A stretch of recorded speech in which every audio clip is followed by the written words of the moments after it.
A temporada de chuvas mal começou e os pontos de alagamento já voltam a preocupar em Ribeirão Preto.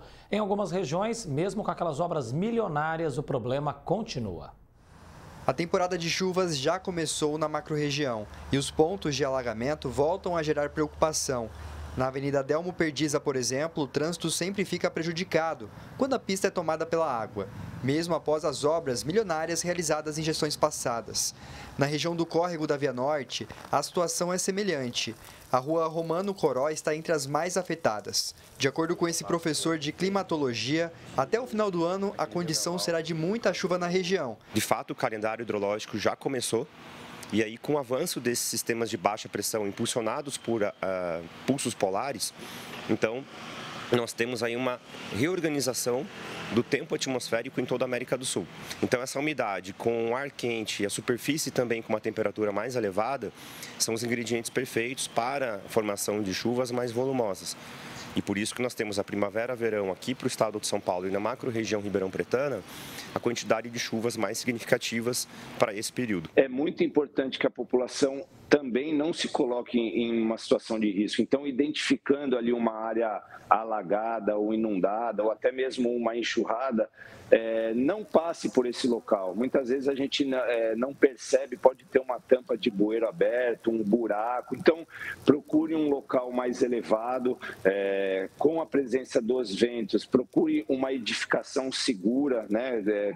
Não fique próximo de árvores, de estruturas metálicas. O Augusto tem um hotel na Avenida Jerônimo Gonçalves, na região da Baixada, outro ponto que já sofreu com inundações. Ele conta que houve anos em que a água do rio invadia a recepção do estabelecimento. Depois de obras, a situação melhorou, mas o novo problema apareceu. O ponto mais crítico está no estacionamento, que fica abaixo do nível do rio.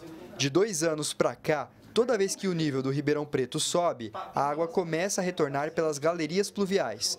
O empresário teve que investir na instalação de válvulas para conter o alagamento. Mesmo assim, já houve episódio em que a água cobriu completamente o carro de um cliente que estava estacionado no local. 23 e 24 nós voltamos a ter as enchentes novamente, ainda que num nível não tão grave quanto acontecia antes da obra anti-enchente, que durou aproximadamente 10 ou 12 anos a validade dela, mas nós percebemos o nível da água subindo muito rapidamente ano após ano, cada ano pior.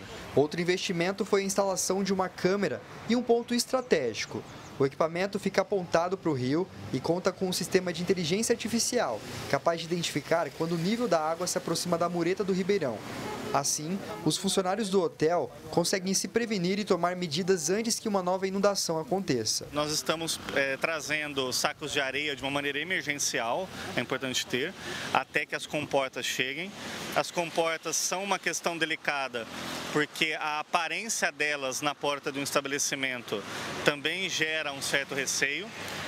Então isso é ruim para o comércio de modo geral. E nós fizemos também uma grande obra aqui com válvulas, com contenções, já para impedir que a água venha pelas nascentes, que ela venha por outras fontes, aqui por outras galerias que passam aqui pela região. O último registro do Ribeirão Preto inundado foi em abril de 2024, depois de uma forte chuva. A água do Ribeirão subiu, transbordou e invadiu trechos da Avenida Jerônimo Gonçalves. A água também atingiu alguns estabelecimentos da região.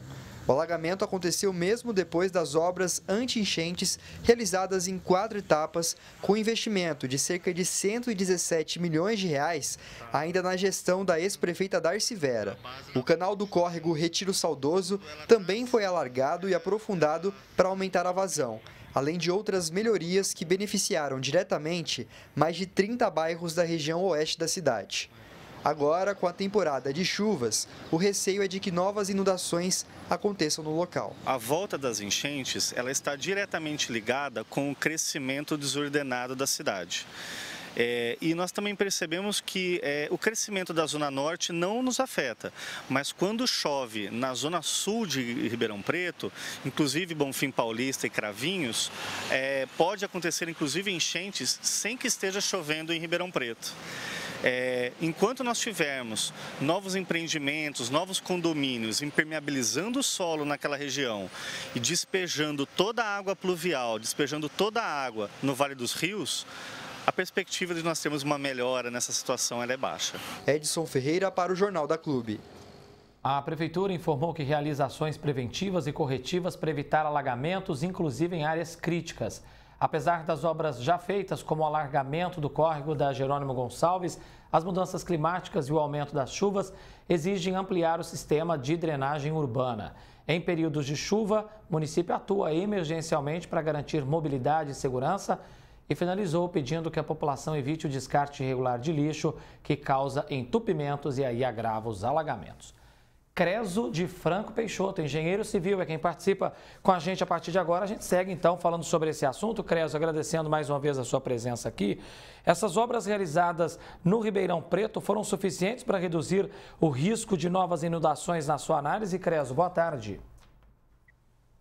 Boa tarde, André. Uma satisfação falar contigo novamente para os espectadores da Jornal Clube.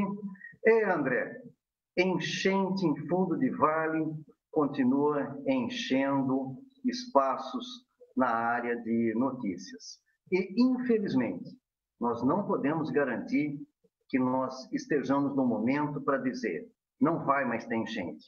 Afinal de contas, como o regime de chuvas ele apresenta já alteração, a impermeabilização das cidades, isso aí é considerável, isso é um fato clássico já há décadas. O centro de Ribeirão Preto, vamos lembrar que no passado tivemos paralelepípedos que ninguém quer mais vê-los de volta, né? Principalmente tem aqueles que têm um cabelinho branco, né? Você asfalta, tudo isso faz com que a água infiltre menos e escoa mais rápido para fundo de vale. André, fundo de vale pertence ao rio, é dele, ele se sente à vontade de sair e alagar. Soluções possíveis para isso existem para diminuir o impacto. Em função de todo esse quadro, sabe o que Ribeirão vai precisar pensar? Aquilo que aconteceu há mais de 20 anos atrás, lá em Bonfim Paulista, é ir a montante, quer dizer, para cima das nascentes e fazer bacia de contenção de cheia. Mas isso também não vai ser o suficiente. É pensar também naquilo que o paulistano conhece, principalmente para quem gosta de futebol, embaixo da Praça Charles Miller, do clássico conhecido Pacaembu, tem um piscinão. Pensar em algumas áreas que nós temos ajardinamento, soluções que não vão ser de baixo custo, mas pensar em locais para represar o excesso de água, que vai, inclusive, diminuir esse problema que nós temos de forma considerável, que ninguém pode dizer que vai desaparecer. Creso, portanto, estamos entrando aí nesse período mais chuvoso, né? Altos volumes, tem até chuva prevista para sábado aí, que pode alcançar os 40 milímetros em Ribeirão Preto. E aí o sistema de drenagem da cidade não está preparado para suportar volumes de chuva expressivos, né? Sim, e quem não se lembra até de chuvas de períodos que não são de tantos anos atrás, aquela água quando você está, por exemplo, bem do lado da Jerônimo, né? E você viu o nível da água alto, a presença de câmera ajuda, mas não vai tirar o problema. A hora que a água avança para aquelas pilastras, ela vem para a via pública e gera flagelo. Portanto, a ideia também de um trabalho junto à Defesa Civil, para que nós tenhamos até a restrição de acesso de veículos para essas áreas, diminui o problema. Será o problema? Não vai. Porque ainda também temos o outro problema, que é a presença de pessoas que moram em estabelecimentos comerciais. Portanto, as obras devem... Ah, que pena, bem no finalzinho aqui nós perdemos o sinal com o Creso, mas ele estava concluindo ali, né? E óbvio que a gente torce para que essas obras elas continuam acontecendo, de fato, para trazer uma tranquilidade maior para o morador de Ribeirão Preto, para você que mora também em outras cidades, mas enfrenta problema de enchentes, como por exemplo lá em Franca, São Carlos, Araraquara, precisa ter planejamento. Estamos entrando no período chuvoso, o que tinha que ser feito já deveria ter sido feito, né? Agora é para realmente daqui para frente a gente aguardar e os municípios continuarem esse planejamento constante. Como eu adiantei, quinta-feira tem previsão ainda de pancadas de chuva, mas bem isoladas, é o que a gente confere agora na previsão do tempo.